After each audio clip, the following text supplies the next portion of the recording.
ang malupit mga kababayan ha. Gumawa na nga ng kalokohan itong si Kabayan, tatakutin pa yung nag-post ng kanyang kalokohan.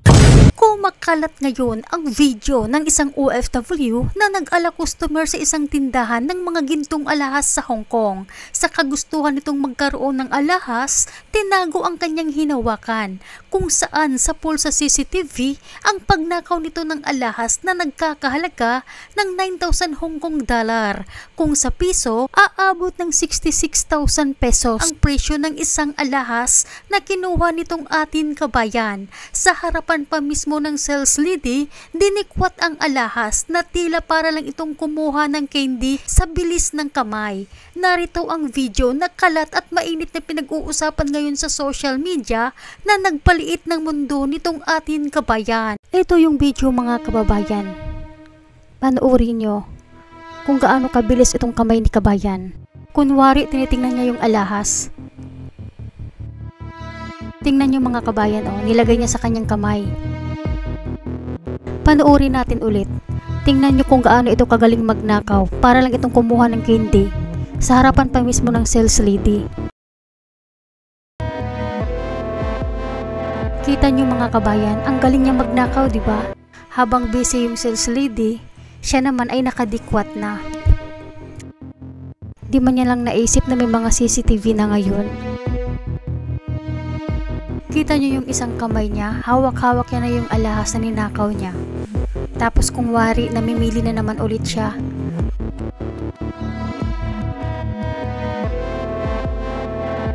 Buti na lang at napansin na ito ng sales lady. Dahil kung hindi, baka nakawin pa niya ulit yung alahas na hinawakan. Kaya wag niyo itong tularan mga kababayan.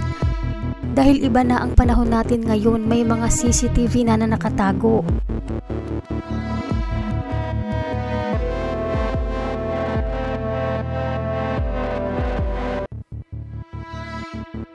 Ayan, nakita nyo, umalis na si kabayan. Walang kamalay-malay yung sales lady na ninakawan na siya ng alahas. Buti na lang talaga at may CCTV. Kaya paalala po mga kababayan, baka kakilala nyo ito, mag-ingat po kayo sa kanya. Dahil ayon sa salaysay ng kanyang dating kaibigan, na kasama niya papuntang Saudi, matagal naman nung gawain ito ni kabayan. Nakita daw ito na nagnakaw ng pera sa kanilang kasamahan at hindi pa daw ito umaamin kahit nabisto na. Narito pakinggan po natin ang video. Tumawag po sa atin ang isa niyang kaibigan na noong panahon ay sila pa ay pupunta ng Saudi Arabia. Ito po ay yung unang trabaho ni kabayan na papunta po pa lang sila sa Saudi Arabia. Ang nangyari daw po mga kababayan, nasa accommodation pa lang sila nung panahon na yon at may nakakita daw po kay kabayan na kumuha po ng pera sa bag ng kanyang mga kasama. Okay? Ang problema mga kababayan, nung sinumbong daw po si kabayan, ay hindi daw po umaamin si kabayan at siya daw pa po ang nagagalit. Siya daw po ay, kumbaga parang siya pa po yung nagagalit dahil wala naman daw po siyang kinukuhang pera. So, ibig sabihin mga kababayan ko, na noon pa lang, alam na nila na ganun po yung kanyang gawain. Eto pa, meron pa pong nagsabi sa akin na taga sa kanila, etong si kabayan, na naipost na rin daw po ata ang mukha niya sa isang department store sa Pilipinas. Okay? Kaya po mukhang itong si kabayan ay may sakit talaga na klepto. So, maliwanag na parang para sa akin, meron po talagang may sakit po talaga itong si kabayan na kung tawagin ay klepto. Okay? Alam niyo po ba yung klepto?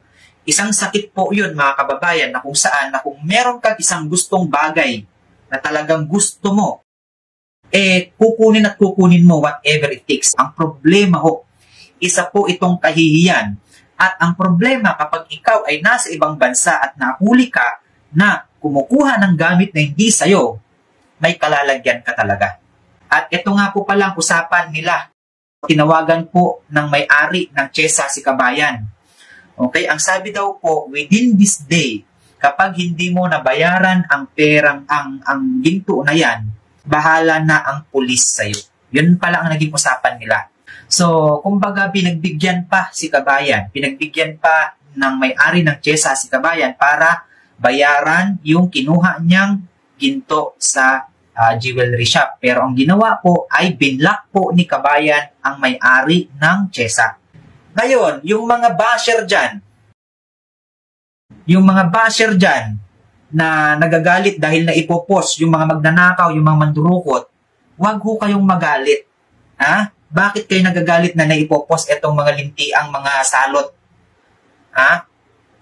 Dapat nga maipost yung mga yan para mabawasan yung mga salot dyan sa ibang bansa na sumisira ng yung pangalan ng Pilipino. Sumisira ng etong mga basher na to, hindi nag-iisip naman tong mga to Sabihin natin nakakahiya. Nakakahiya talaga.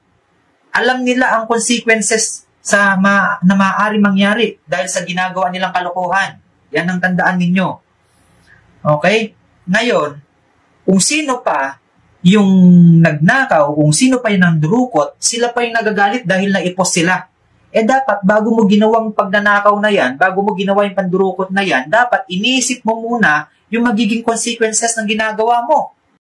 Sasabihin pa nila, kakasuhan ka namin kasi ikaw ang nag-post. Anak ka ng tokwa. Gumawa ka na nga ng masama. Ikaw pa yung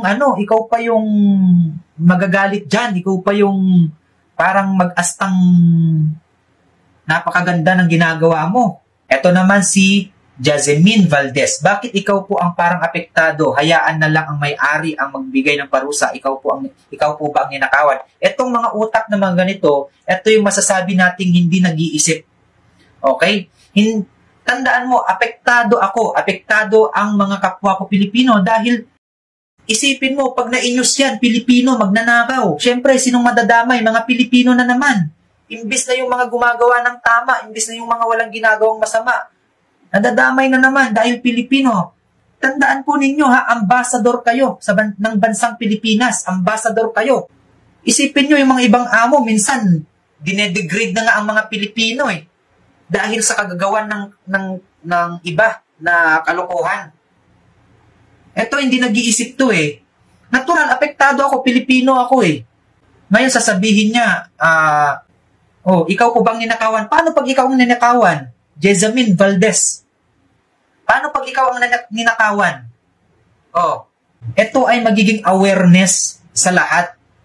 Dahil alam nyo naman, nasa ibang bansa kayo. Wala naman kayo dito sa Pilipinas Napakaswerte nga natin Alam nyo ba kung bakit? Dahil meron na tayong ganito, social media, may mga CCTV tayo. Dati, mga cellphone noon, mga 3310, walang mga camera. Putik, magugulat ka na lang, may mga nagnanakaw, hindi mo nga alam kung sinong pagbibintangan mo dahil wala kang alam dahil hindi mo alam kung sino nagnakaw. Ngayon, dahil high-tech na tayo ngayon, that is the consequences sa maling ginagawa mo. Okay, anyway, kung napansin nyo, pinost po yan ni Cara Gwen. Wag ho kayo mag-alala kasi yung pag-post po ni Cara Gwen ay may pahintulot po ang may-ari ng Chesa sa kadahilanan na kung natatandaan nyo, si Cara Gwen po ang nagpo-promote po ng Chesa. At nakiusap po ang may-ari ng Chesa na i-post yun sa kadahilanan na para mas mapabilis ang paghuli kay Kabayan. Isipin nyo kahit papaano, nalaman kung sino agad yung nagnakaw na yon. Diba? Sa tulong ng social media, nahanap agad kung sino man yung magnanakaw na yan. Paano pag walang social media? Malalaman nyo ba kung sino yung magnanakaw? Malalaman nyo ba kung sino mang durukot? At least, alam na ninyo kung sino. Yung pong post na yon ay may pahintulot po ng may-ari. Pinapost po yun kay Cara. Kaya po dinilit ni Cara yung kanyang post sa kadahilanan napakarami daw pong basher, mga kababayan. Kaya, kumbaga, nasaktan po si Cara anong mga pinagsasabi sa kanya, kaya po niya dinilit. Kaya niya dinilit yung video na yon dahil sa kadahilanan na marami siyang nakikitang nagbabash po sa kanya. Which in fact, bakit kailangan yung i-bash yung tao na nag-post nun? Paano niyo malalaman kung sino yung nagnakaw na yon? Anyway, iba-iba talaga kasi mga opinion natin. Pero, opinion nyo yan. Okay? Kung ayaw nyong malaman kung sino kasi, kung ayaw nyong malaman kung sino yung magnanakaw, kung sino yung sana hindi po kayo manakawan. Ganun lang yun. Kung yung mga taong nagbabash na bakit ipinos yun, sana hindi kayo manakawan at sana hindi kayo madukutan. Kung ikaw ang tatanungin kabayan bilang isang OFW, tama lang ba ang ginawa ng may-ari na i-post sa social media yung pagmumukha ng nagnakaw sa kanyang tindahan? Dahil kung ako ang tatanungin, tama lang yung ginawa ng may-ari para matigil na itong pagnanakaw ni kabayan at nang magkaroon rin ng takot itong iba pa nating mga kapwa kababayan na gumagawa ng ganitong klaseng kalukuhan. Pakikomento ang inyong saloobin at pananaw. Salamat at palagi po kayong mag-ingat kung saan man kayo ngayon. At advance Merry Christmas po sa inyong lahat.